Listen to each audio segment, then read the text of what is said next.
오늘 강의 드릴 내용의 제목, 안전자산에 투자하십시오. 제목을 정해놓고 나니까 굉장히 거창해 보이죠. 근데 이 시기에 정말 중요한 제가 드리고 싶은 메시지가 있습니다. 이게 코비드 19으로 인해서 사실은 실물 경기는 굉장히 나빠졌는데 어떻습니까? 이상하게 누군가는 굉장히 돈을 많이 버는 것 같고 또 시중에 돈을 많이 풀어버리니까, 특히 달러를 막 풀어버리니까 결국에 그게 또 인플레이션으로 연결되면서 서민 경제에 또 부담으로 작용하고, 또 인플레이션이 국가에서 뿌린 그 돈들이 또 주식으로 몰리게 되고 하면서 또 지금은 또 투기 자산으로까지도 가고 있지 않습니까? 그래서 여러 가지 지금 미래에 대한 불안감 때문에 자산에 대한 개념, 자산 구축에 대한 개념, 위기의식을 다들 가지고 있으신 것 같아요. 그래서 제가 안전자산에 대한 개념에 대해서, 제가 자산과 관련한 그쪽 분야의 전문가가 아니잖아요. 저는 그냥 아메이 비즈니스를 25년째 한 사람입니다. 근데 제가 봤을 때는 가장 안전한 자산이 아메이 비즈니스다 라고 생각을 해서 그런 요지로 해서 오늘 말씀을 드리고자 합니다. 자산이란 무엇인가? 사전적 정의를 먼저 한번 살펴보는 거죠. 특히나 어카운팅, 회계학적인 자산의 정의는 무엇인가를 제가 한번 찾아봤습니다. 그리고 그 자산의 유형, 어떤 유형이 있는지를 공부해 보고요.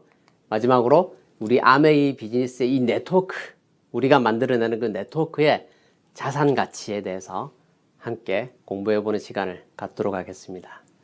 우선 자산과 부채에 대한, 그리고 자본, 캐피탈, 이 개념을 우리가 좀 알면 좋을 것 같아요. 그래서 자산이란 무엇이냐? 미래의 어느 시점에 나한테 효익을 주는 것. 어려운 한자로 효익이라 그랬어요. 그러니까 이제 보람 있는 이익을 효익이라 그런대요. 그러니까 나한테, 물질적인, 금전적인 이익을 주는 것을, 미래의 어느 시점에 나에게 그런 이익을 주는 것을 자산이라고 한다, 이렇게 얘기했어요. 그리고 나에게 권리가 있는 것. 효익을 주고 또 권리가 있어야 된다, 나한테. 그게 이제 자산이다 라고 설명했습니다. 자산에는 세 가지 속성이 있는데, 지금 말씀드린 권리와 그리고 효익, 그러면서 세 번째로 금전적 가치가 있어야 된다, 이렇게 자산을 정의했습니다.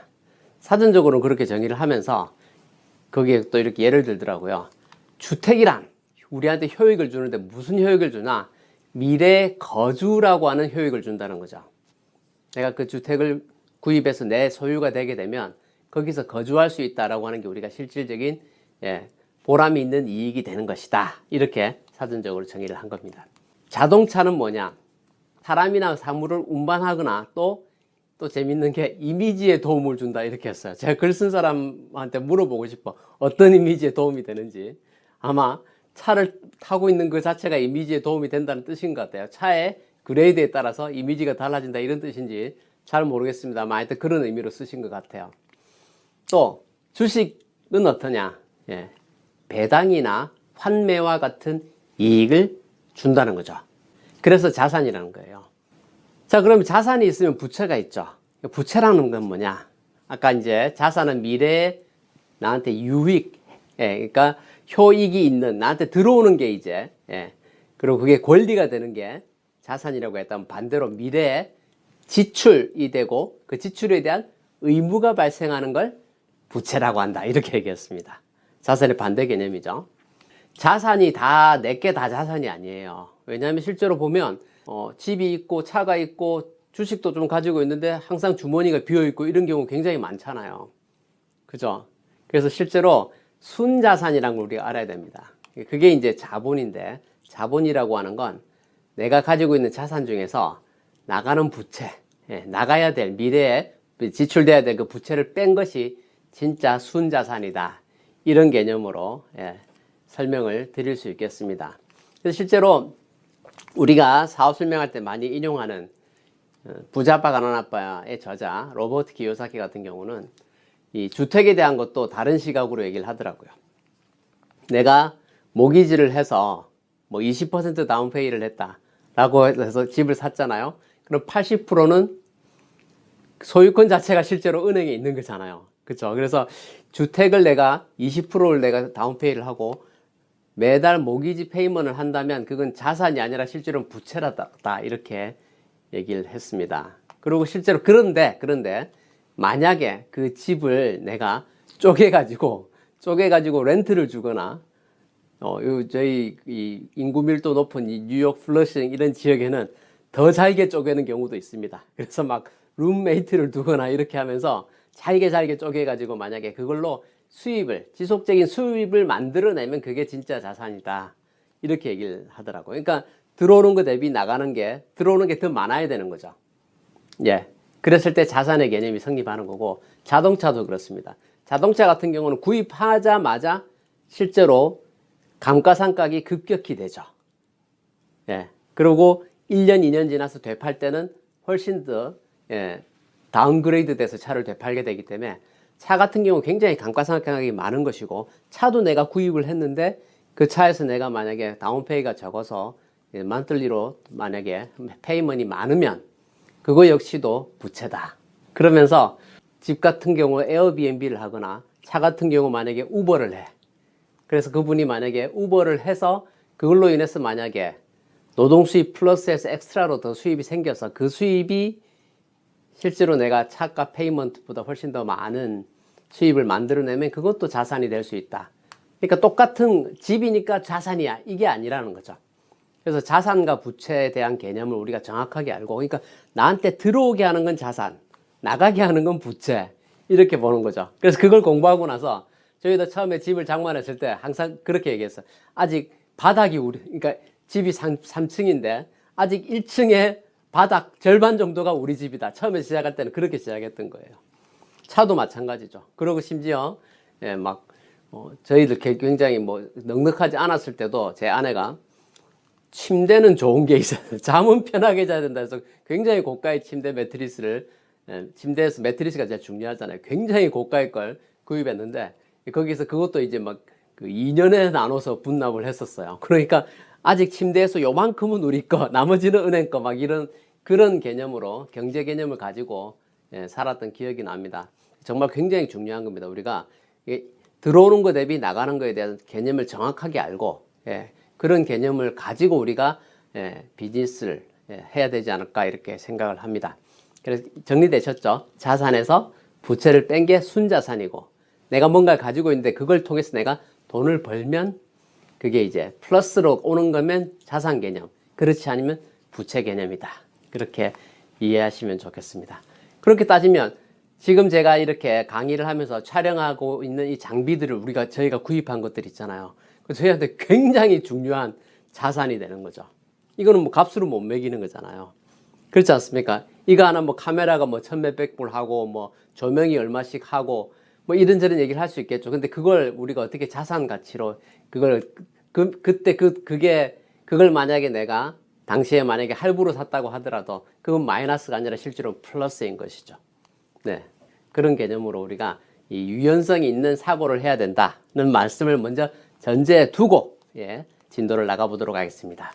두 번째로 자산의 유형입니다. 유형. 어떤 유형이 있을까? 인트로로 수입의 종류에 대해서 우리 잘 알고 있는 거죠. 수입의 종류에 대해서 다시 한번 복습을 해봅니다. 수입의 종류에는 노동수입과 인쇄수입이 있다. 딱 두 가지죠. 그러니까 노동수입은 뭐예요? 노동력이 계속 들어갈 때만 돈을 벌 수 있는 게 노동수입이에요. 인쇄수입은 내가 일정 정도의 노력을 기울여서 어떤 걸 딱 구축을 해놨을 때 그 다음부터 계속해서 돈이 들어오면 인쇄수입입니다. 가수가 음반을 내요. 그러면 그 인쇄수입이 되죠. 베스트셀러 작가가 책을 쓰면 인쇄수입이 돼요. 근데 처음부터 인쇄수입이 그냥 되는 게 아니라 처음엔 노동이 들어가요. 그 결과를 만들어낼 때까지는. 그거 굉장히 중요한 겁니다. 내가 만약에 건물을 가지고 있어서 렌트비를 받아요. 그러면 그 렌트비를 내가 건물을 완성할 때까지는 나의 노력이 들어가죠. 완성이 된 이후에 그때부터 렌트비가 들어오는 거잖아요. 그래서 인쇄수입은 처음부터 거저 들어오는 건 세상에 없다. 아무런 인풋 없이 그냥 인쇄수입이 생기는 일은 세상에 존재하지 않는다. 내가 뭘 넣어서 아웃풋을 내느냐를 생각을 잘 하셔야 되는 거죠. 네. 그래서 노동수입과 인쇄수입의 개념은 그런 개념이다. 그렇게 해서 로버트 키요사키는 지금 말씀드린 요 4개 현금 흐름 4분면이다. 그래서 봉급생활자, 자영업자, 비즈니스 오너, 투자가 이렇게 나눴습니다. 저는 뭐 이 로버트 키요사키를 뭐 예찬하는 그런 타입은 아니에요. 근데 저분의 그 사분면의 발견은 정말 대단한 거다. 그래서 저 당시에 저는 아메이를 로버트 키요사키가 현금 흐름 사분면을 책으로 내기 이전부터 저는 아메이를 했던 사람이에요. 근데 그 당시에 우리가 배웠던 거는 노동 수입과 인세 수입 여기까지는 알았어요. 그러니까 제가 아메이에 입문할 때까지는요, 그 이전에는 저는 제 인생의 모토는 뭐냐면 열심히 성실하게, 이게 제 인생의 모토였어요. 열심히 그래서 막 투잡 뛰고 잠 적게 자고, 그걸 20대 때부터 그렇게 학교 다닐 때부터 제가 벌어서 학교를 다니면서 제가 저 스스로 위안했던 건, 이렇게 열심히 살다 보면 나한테 기회가 올 것이고 나는 그 기회를 놓치지 않을 것이고, 남들이 잘 때 나는 더 일하고, 이 개념으로 살았었어요. 그러다가 아메이 만난 거예요. 일찍 만난 게 정말 다행이죠. 딱 만났는데 처음으로 제가 인세 수입 개념을 알게 된 거죠. 근데 뭐 내가 베스트셀러 작가가 되겠어요, 음반을 내서 뭐 가수가 되겠어요? 그건 내가 할 수 있는 일이 아니라는 거죠. 근데 아메이 비즈니스는 인세 수입을 만들 수 있는 저에겐 대안이 됐던 거예요. 그래서 시작을 했는데, 그러고 나서 이제 로버트 키요사키라는 사람이 이 책을 낸 거예요. 그래서 책에서 이제 개념을 좀 더 이제 세분화해서 노동 수입과 인세 수입을 또 다시 사분면으로 나눠 가지고 노동 수입 안에 봉급생활자하고 자영업자를 넣은 것이죠. 저 봉급생활자와 자영업자에서도 지금 화살표를 이렇게 표시해 놨잖아요. 지금 무슨 뜻이냐면, 대부분의 봉급생활자들이 꿈이 뭐냐면 마이 오운 비즈니스를 하고 싶어, 소자본으로 내가 뭔가를 한번 창업해 봐야겠다 라는 마음을 가지고 있기 때문에 봉급생활자들이 모아서 뭔가를 해야겠다는 마인드, 그리고 그 자영업을 하다 보면 어때요? 내가 시스템을 구축해서 좀 더 크게 하고 싶다, 그렇게 해서 비즈니스 오너가 되고, 뭐 이런 흐름을 얘기하는 겁니다. 그래서 비즈니스 오너가 돼서 내가 시스템이 있으니까 어떻게 돼요? 인세적인 수입이 나오잖아요. 그럼 그거는 이제 꾸준히 나올 수 있는, 아까 미래라는 단어 주목하시라 그랬잖아요. 앞으로 계속 나올 수 있는 수입이라는 게 내 스스로 그런 자신이 있으면 투자에 대한 자신감도 커지게 됩니다. 그렇게 해서 주식과 부동산에 투자를 하고, 이런 흐름에 대한 걸 로버트 키요사키가 이야기를 한 거죠. 그러니까 봉급생활자나 자영업자들한테 투자가가 되려고 너무 이렇게 하지 말라는 거예요. 비즈니스 오너가 돼서 내가 마음 놓고 투자할 수 있는 그런 시드 머니가 있었을 때 내가 제대로 된 어떤 롱텀에 제대로 된 근시안적인 단타가 아니라 길게 보는 투자를 할 수 있는 해안이 생길 수 있다. 그런 개념으로 로버트 키요사키는 사분면을 설명을 했습니다. 그리고 그러면서 비즈니스 오너가 되는 방법을 3가지를 소개했고, 내가 시스템을 만들 능력이 없고, 혹은 그걸 돈 주고 살 능력이 없고, 그랬을 때 만들어 놓은 교육 시스템에 들어와서 배워서 하라고 하는 게 네트워크 마케팅이고, 거기에 1등 기업이 아메이다. 결론은 이렇게 되는 거죠. 네. 근데 어쨌든 저 안에서 우리가 그 흐름, 현금 흐름에 결국에 모든 돈은 결국에 어디 있어요? 우측 사분면, 특히나 그 밑에 인베스터, 투자가 쪽에 다 있습니다. 좌측에 있는 봉급생활자나 자영업자들은 굉장히 약세죠. 이 강자와 약자, 가진 자와 가지지 않은 자를 나눈다면 확실하게 여기서 가진 자 쪽이 비즈니스 오너와 투자가입니다. 저 중에서 제일 약한 사람들은 누구예요? 봉급생활자들이에요. 봉급생활자들은 결국에 자영업자들에게 고용돼 있는 봉급생활자들은 가장 취약한 계층이라고 보는 게 맞습니다. 그렇잖아요? 자영업자도 불안한데 그 자영업자한테 월급 받는 봉급생활자는 더 불안한 거죠. 그리고 그 봉급생활자는, 그리고 또 비즈니스 오너에 종속되어 있는 봉급생활자들은 자영업자에 종속되어 있는 봉급생활자보다는 그래도 조금 더 낫죠. 어찌됐거나 그 금액의, 시간당 임금의 약간의 차이, 혹은 그 근로조건의 약간의 차이, 혹은 근로기간의 약간의 차이가 있을 수는 있습니다만, 결국에 가장 취약한 계층은 봉급생활자다. 이게 제대로 된 현실 점검입니다. 나와 내 주변에 있는 사람들의 인컴 소스가 뭐냐는 거예요. 인컴의 소스가. 내가 봉급생활자로서 시간과 돈을 맞바꾸고 있는데, 내가 근무하는 곳이 500명 이상 종업원이 없으면 그냥 스몰 비즈니스라고 보시면 됩니다. 네, 그래서 그렇게 이해하시면 되고요. 그리고 이제 큰 회사, 시스템을 갖추고 있는 큰 회사, 이런 데서 근무하시는 분들은 또 그나마 그래도 조금 더 나은 여건, 어쨌거나 시간하고 돈하고 맞바꾸는 사람들이고 저 안에서는 가장 취약한 계층이다. 그리고 자영업자 마찬가지입니다. 자영업자들이 제일 종속되어 있는 건 이 인베스터, 그러니까 건물주에게 종속되어 있는 경우가 굉장히 많죠. 4차 산업혁명 시대에 그리고 온라인 비즈니스의 시대에 이 건물을 베이스로 하지 않는 비즈니스를 할 수 있으면 굉장한 기회가 되는 것입니다. 그렇죠. 그래서 우리가 내가 아무리 열심히 일하고 내가 수익이 안만 좋아져도 어때요? 그걸 보고 있는 건물주가 내가 벌어가는 거에 맞춰서 렌트비를 계속 올립니다. 이 자본주의의 구조가 그렇습니다. 아까 말씀드린 직장 생활하고 자영업자 사이에서 내가 종업원과 고용주의 관계에서는 어떻습니까? 고용주는 제가 안 그만둘 만큼 봉급생활자가 그만두지 않을 만큼만 주려고 하는 거예요. 봉급생활자는 어떻게 일해요? 안 잘릴 만큼만 일하려고 그래요. 그 관계예요. 실질적으로. 물론 정말 우리 같이 한번 잘해보자 해서 의기투합해서 열심히 하시는데도 있으시겠죠. 실제로 만약에 봉급생활자인데 실제로 오너십을 갖게 하기 위해서 오너가 같이 거기에 지분을 참여시키고 이렇게 되는 데는 또 다른 얘기죠. 근데 일반적으로는 그렇다는 겁니다. 예, 봉급생활자들은 수동적일 수밖에 없습니다. 그래서 안 잘릴 만큼 일하게 되고요. 내 일처럼 하시는 이유가 없죠, 사실. 그죠? 내게 아니니까. 또 자영업자는 어때요? 월급 급여를 주는 입장에서는 안 관둘 만큼 주려고 하는 거죠. 딴 가게하고 맞춰가지고 형평 맞춰가지고 시급은 얼마 그런 식인 겁니다. 근데 또 어때요? 이 좌측에 있는 모든 분들이 특히 자영업자들은 오너한테 건물주한테 철저하게 말림을 당하는 겁니다. 내가 좀 된다 싶으면 렌트비 올리고 또 올라가는 건 잘 올라가는데 내려가는 건 잘 안 내려가죠. 일단 한번 올라가면 안 내려가는 게 렌트비 아닙니까? 갈수록 힘들어집니다. 그리고 이 코비드 19 상황에서 여러 저런 제도가 있어가지고 뭐 세입자들한테 어떻게 해준다라고 하지만 실제로 그렇지 않은 경우 굉장히 많고요. 그 혜택을 받기도 어렵고 유예되는 것들 나중에 결국에 내야 되는 돈들이고 또 나의 크레딧은 또 당연히 낮아지겠죠. 그런 것 때문에. 어때요? 근데 인베스터들, 건물주들은 자기들의 권리를 다 찾아갑니다. 자본주의는 강자가 유리한 구조로 딱 되어 있는 거죠. 비즈니스 오너 마찬가지죠.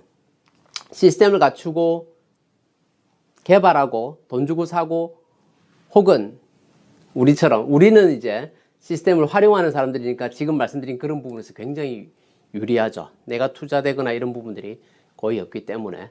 근데 내가 비즈니스 오너로서 500명 이상의 종업원을 갖춘 기업을 가지고 있어요. 근데 내가 내 빌딩 안 갖고 있으면 어딘가 들어가서 또 사무실 렌트 해야 되는 겁니다. 또 그걸로 끝나나요? 비즈니스 하는데 자기 돈으로 사업하는 사람이 얼마나 있어요? 융자를 받아서 일을 하잖아요.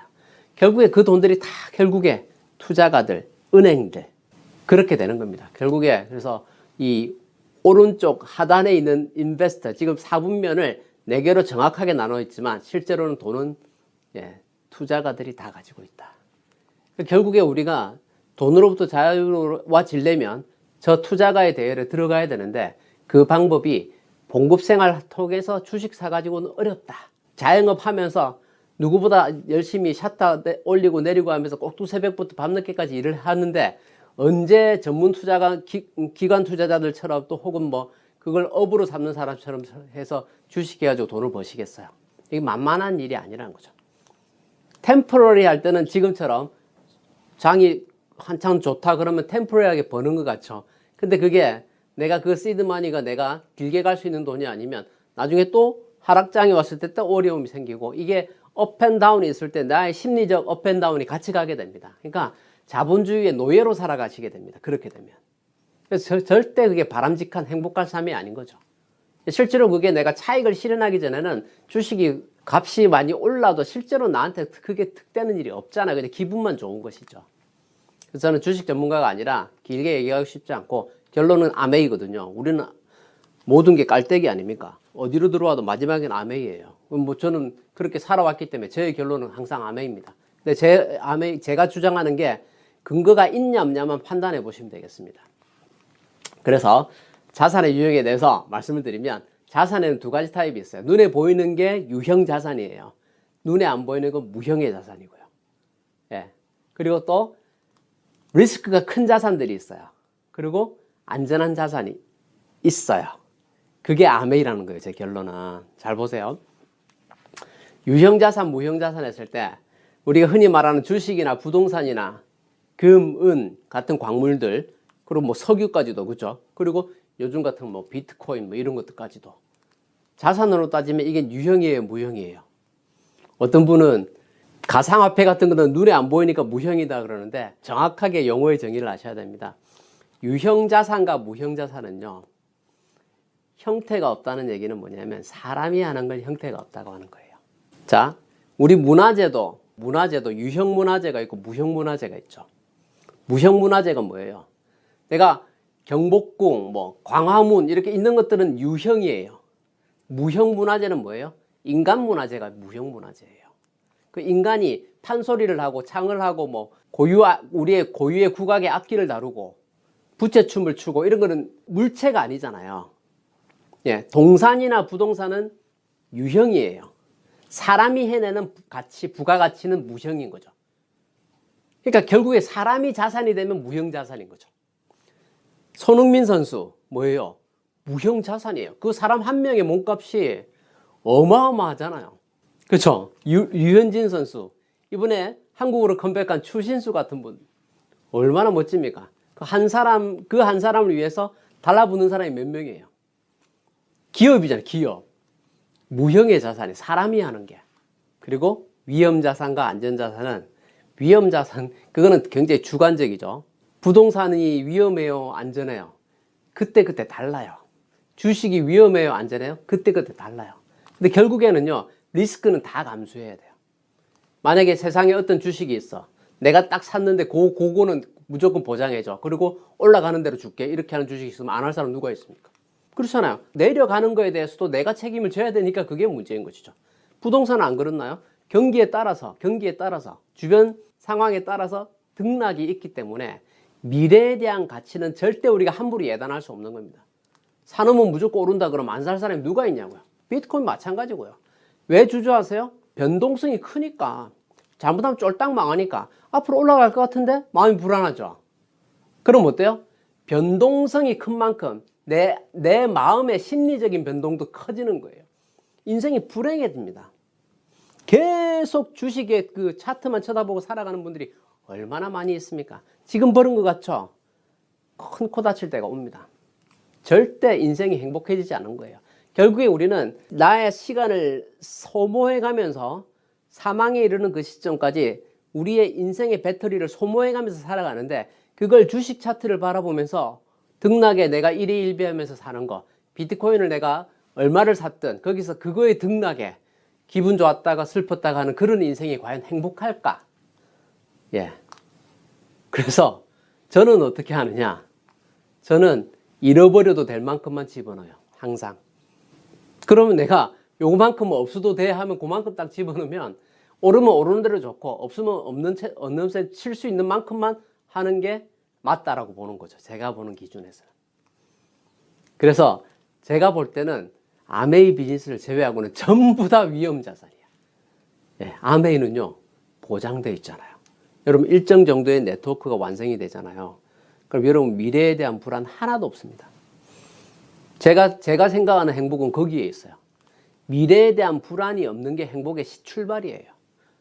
내일 어떻게 될까 두렵고, 예, 1년 뒤에 어떻게 될까 두렵고, 오를지 내릴지에 따라서 내 인생, 내 기분이 왔다 갔다 하고, 그런 건 행복한 게 아니라는 거죠. 그래서 끊임없이 우상향으로 갈 수 있는 걸 잡아야 되는 거예요. 그리고 리스크가 없는 걸 잡아야 되죠. 리스크가 없다는 게 뭐예요? 돈 안 들어가면 리스크 없는 거예요. 제일 안전한 거죠. 그리고 진짜 무형자산이니까 사람이 하는 일이니까 천재지변에도 까딱 없잖아요. 아메이는.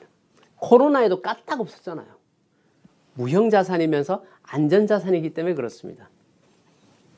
그래서 세 번째로 암웨이 네트워크의 자산적 가치에 대해서 말씀을 드리겠습니다. 깔때기가 요만큼 왔어요. 지금 이렇게 와서 이제 결론은 뭐예요? 아메이 사업 하셔야 된다는 거예요. 아메이 사업에서의 투자, 아까 제가 리스크가 없다 그랬는데 아메이에서는 뭘 투자나, 내가 자산을 가지려면 그렇잖아요. 투자를 해야 뭔가 인풋이 있어야 아웃풋이 있는 거잖아요. 좀 전에 말씀드린 그 위험자산들, 유형의 자산이고 위험자산이었던 건 전부 다 뭐가 들어갔어요? 돈이 들어가야 됩니다. 내가 뭔가 인풋 돈을 집어넣고 그걸로 뭔가를 하는 거잖아요. 근데 아메이는 자산인데 내가 돈을 집어넣는 게 아니라 시간을 집어넣는 일을 하는 거예요. 시간 투자의 일이다.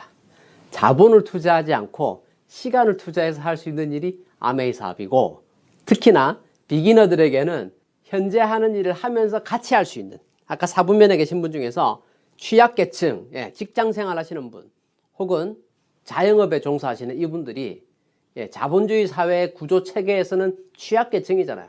근데 이분들에게 비즈니스를 할 수 있는 기회, 현재 하는 일을 하면서 라이프스타일을 유지하면서 현재 직업으로 라이프스타일을 유지하시고 아메이 비즈니스로 라이프스타일을 업그레이드 시키는 거예요.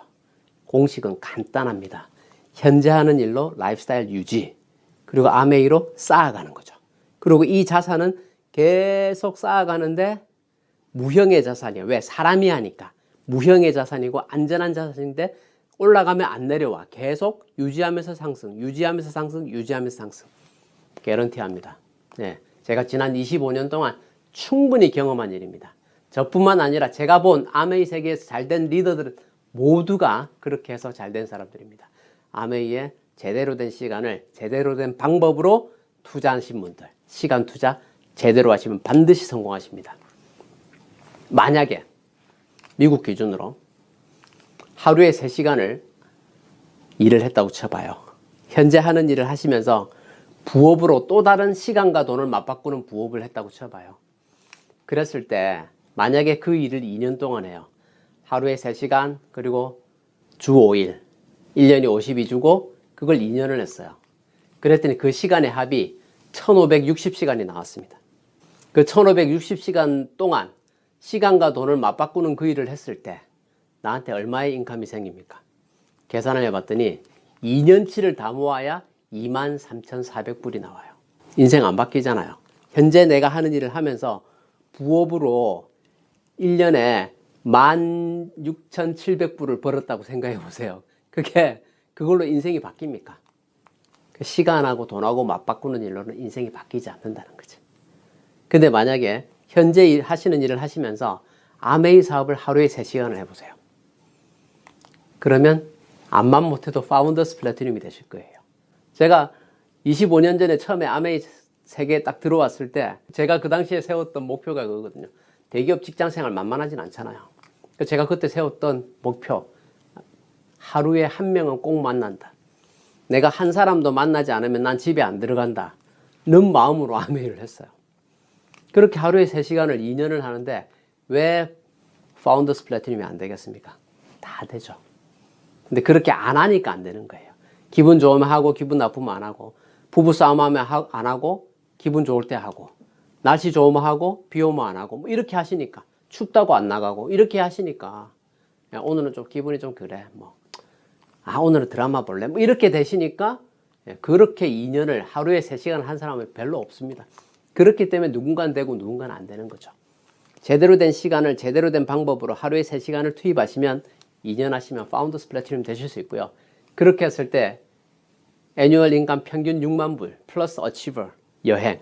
근데 이렇게 딱 말씀드리면 대부분의 분들이 좌측 4분면 직장생활과 자영업에 익숙해 있는 분들은 그냥 6만 불을 딱 생각하는 거예요. 연봉 6만 불. 그럼 어떤 개념으로 생각하냐면 직장 다니면서 버는 연봉으로 생각을 하시는 거예요. 그게 아니에요. 자산은 아까 뭐라 그랬습니까? 플러스로 계속해서 뭔가 들어올 수 있는 게 자산이라 그랬잖아요. 나가는 게 되는 거면 부채고 들어오게 만드는 건 자산이라 그랬어요. 그쵸? 그러니까 뭐예요? 이 6만 불이 계속 들어올 수 있는 거니까 자산이란 거예요. 그래서 아메이 비즈니스가 직장생활이나 자영업하고 다른 비즈니스 오너로서 그냥 자산이 아니라 안전자산으로서, 왜? 무형의 자산인 사람과 사람이 네트워크를 만들어서 지속적으로 수입을 창출하는 일이기 때문에 무형자산이면서 안전자산이기 때문에 저렇게 6만 불이 계속 나온다면 저거는요 어때요? 만떨리로 나누면 5천 불이잖아요. 그 자산 가치 5천 불을 옛날에는 그렇게 설명했었어요. 은행 금리가 몇 프로 됐을 때는 그걸로 계산해가지고 이게 은행에 얼마를 넣으면 이만큼 나온다 그러는데 이제 은행에 금리가 없잖아요 이제. 그러니까 그걸로는 설명도 안 돼. 그냥 제일 쉬운 설명이 5천 불 렌트비 받을 수 있는 건물을 내가 갖고 있는 거, 이렇게 생각하시면 근데 실제로 보면 그거보다 이게 훨씬 낫죠. 저 생각해 보면 그 5,000불의 렌트비니까 다 5,000불이 다 내 거예요. 모기지 페이먼트 하시는 게 또 있을 수 있고요. 아니면 하다못해 최소한 텍스라도 내잖아. 프로퍼티 텍스라도. 저는 제가 프로퍼티 텍스를 내면서 어떤 생각을 하냐면요. 야, 내 돈 주고 사가지고 나라에다 내가 렌트비 바치는구나. 이런 생각이 들더라고요. 제 얘기 틀렸습니까? 그렇게 따지면 이게 최고죠, 아메이가. 5,000불 렌트비가 나오는 게 아니라 우리는 5,000불이 순수입이니까. 물론 여기도 세금은 내야 되지만 어쨌든 그런 부동산 관련한 그런 것에 비해서도 훨씬 더 또 메인테넌스에 대한 부담이 하나도 없잖아요. 우리는 메인테넌스 누가 해요? 각자 하잖아요. 각자가 인디펜던트 비즈니스 오너로서 스스로 메인테넌스 다 하시잖아요. 시스템 안에서 사업의 비전을 본 사람들이 각자가 자기 할 일을 하는 것이지, 건물에 청소하고 뭐 세입자가 뭐 고쳐달라 한다고 고쳐주고 이런 거 그런 걱정을 우리가 안 해도 되는 일을 하고 있다니까요. 그러니까 그 5,000불의 가치 만뜰리로 계속 나오면서 매달 나오는데 평생 나오고 점점점 증가해서 내 자식한테까지 주는데 그게 상속세가 없다는 거죠. 이런 일이 어디 있어요? 여러분, 이 일이 60년 넘게 진행되어 온 일이라고 해서 하찮은 일로 보시면 안 됩니다. 60년 넘게 공공연하게 알려진 비밀을 제가 다시 말씀을 드리는데, 누군가는 이 얘기를 듣고 인생을 바꾸는 사람이 나와요. 왜? 지금 제가 말씀드린 무형의 자산과 안전자산의 개념을 정확하게 이해하시는 분이라면 미래에 대한 두려움이 없는 삶이 얼마나 행복한 삶인지 한번 이 사업을 통해서 도전해서 한번 확인해 보시기 바랍니다. 매달 평생 증가되고 상속이 돼. 근데 그게 상속세가 없어. 그럼 우리는 우리 다음 세대에게 멋진 일을 하고 가는 겁니다. 그렇게 하고 내가 생을 마감했다 해도 저는 굉장히 좋은 일을 한 거라고 생각해요. 그래서 이 무형의 자산인 안전자산 아메이 네트워크를 귀하게 보셔야 됩니다. 그래서 만약에 내가 풀타임에 8시간에 주 5일이면 40시간이잖아요. 그리고 52주. 그리고 내가 만약에 5년을 했어. 그러면 1400시간이 나와요. 그걸 만약에 시급 15불 기준으로 하면 5년 총액이 15만 6천 불이더라고요. 그러니까 3만 불 좀 넘는 거죠. 그렇게 따지면. 그죠? 물론 최저임금의 시급으로 기준을 했으니까 또 시간당 임금이 이거보다 높으신 분들은 더 올라갈 수 있겠지만 중요한 건 뭐예요? 결국에는 시간하고 돈하고 맞바꾸는 일이다. 네. 근데 만약에 아메이 비즈니스를 5년을 했어요. 풀타임으로 했다고 쳐봐요. 그래서 파운더스 에메랄드가 됐어. 그럼 어떻게 됩니까? 평균적으로 15만 불 이상의 인컴 레벨에 도달하니까 만뜰리로 10,000불 이상, 12,500불 정도의 인컴이 됐다고 쳐보세요. 근데 저게 만약에 매달 평생 증가하고 상속이 된다면 저것의 자산 가치는 어떻게 계산하시겠어요? 네. 가난과 이별하는 파운더스 에메랄드. 그리고 그 가난과 이별하는 그 레벨을 내 다음 세대, 그 다음 세대에 넘겨줄 수 있는데, 내가 가고 나서 넘겨줄 수 있는데, 그 넘겨주는데 또 상속 세금이 없어. 왜? 무형자산이라 세금을 못 매기는 거예요. 멋진 부모, 멋진 조상이 되지 않겠어요? 다이아몬드 되기 전에 파운더스 에메랄드만 돼도 이렇게 할 수 있습니다. 어떻게 하면 됩니까? 세 사람 찾으시면 되죠. 아까 말씀드린 6만 불 정도의 인컴을 만들어내실 분들, 10명에서 시작해서 15명, 25명, 소개받은 사람을 포함한 전체 소비자를 25명을 만들어서 그분들을 아메이의 매니아가 되게 도와드리는 것. 나의 영향력으로 시스템 안에서 도와드려서 내가 그 레벨에 도달하는 사람을 3분을 만들어내시면 엑스트라 인컴 6만 불 이상으로 삶의 질이 그만큼 더 높아지신 분을 3분을 만들어내시면 그 3분을 성공시킨 보상으로 회사에서 나에게 파운더스 에메랄드로서 가난과 이별할 수 있는 기회를. 멋있지 않습니까? 매출액을 높이지 않았죠. 만약에 사파이어 에메랄드를 매출의 합으로 계산을 했으면 나만 성공하면 되겠다는 왕발에 마당발에 잘 파는 사람들만 해서 막 매출로 이렇게 성장시켜서 핀을 가는 게 아니란 거예요. 아메이는. 아메이는 성공의 기준이 뭐예요? 몇 명 성공시키냐 아닙니까? 3명 성공시키세요. 그러면 여러분은 가난과 이별합니다. 이거예요. 애뉴얼 인컴 10만 불 이상. 많이 버시는 분은 50만 불, 60만 불, 70만 불도 벌어가는 게 파운더스 에메랄드입니다. 그 경험치를 만약에 3명에게 더 복제하면 어떻게 돼요? 55만 불 인컴의 파운더스 다이아몬드가 됩니다. 죽음만 불의 라이프스타일로 가시는 겁니다. 근데 그게 매달 평생 증가되고 상속돼. 3명 해봤으니까 또 3명 하시면 됩니다. 그 경험으로 내가 6명의 평생 친구를 만들어서 애뉴얼 인컴 6만 불 이상 되는 평생 친구, 10명에서 15명, 25명의 소비자를 케어할 수 있는, 그러면서 건강한 리더십으로 나 같은 사람을 찾아내는 그런 사람을 6명의 평생 친구, 평생 같이 여행 다닐 친구를 만들어내시면 여러분은 애뉴얼 인컴 55만 불 이상, 위클리 10,000 불 이상의 라이프스타일로 바뀌시게 되고요. 그게 진짜 자산이에요. 그럼 어떻게 됩니까? 아까 4분면 우측 하단에 투자가가 될 만하죠. 내가 충분한 안전자산을 통해서 인세 수입을 충분히 만들어 놨을 때 그런 롱텀의 투자나 리스크 있는 투자도 주관을 가지고 할 수 있고, 그 등락에 내 행복이 좌지우지 안 될 수 있는 게 이 안전자산의 힘인 것입니다. 그래서 이 사업으로 성공하신 분들이 미래에 대한 두려움이 없기 때문에 항상 당당한 거예요. 그 대열에 들어오십시오. 함께 도전해서 해내시자고요. 인간은요, 여러 군데 집중을 할 수가 없습니다. 여러 개 집중해서 하나도 제대로 못하는 사람도 많죠. 흔히들 팔방미인이라고 하는데 이것저것 쑤셔놓기는 많이 쑤셔놓는데 결과는 하나도 안 나는 사람 많습니다. 저는 제가 너무 부족한 사람이라는 걸 알기 때문에 내가 정말 잘할 수 있는 그 일을 하나에 집중하자라고 해서 저는 비즈니스 오너로서, 인디펜던트 비즈니스, 안티프로너로서 아메이 비즈니스를 도구로 선택했고, 그 과정 속에서 저희는 미래에 대한 불안감이 없는 삶으로 이미 바뀌었고요. 또 진정한 투자가가 될 수 있는 그런 레벨까지 변해가고 있고, 그러면서 제가 이 위험한 이 시기에 정말 포커스해야 될 이 사업이 아닌 다른 데 눈을 돌리는 분들을 보면서 안타까운 마음에 말씀을 드리는 겁니다. 최고의 자산은 눈에 보이지 않는 안전자산, 무형자산이면서 안전자산은 결국엔 사람입니다. 그래서 정말 이 아메이 세계에 수많은 손흥민, 수많은 류현진, 수많은 추신수를 우리가 만들어내시자고요.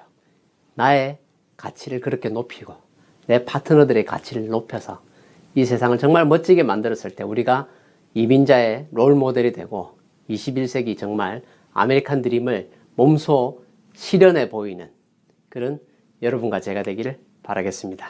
경청해 주셔서 감사합니다.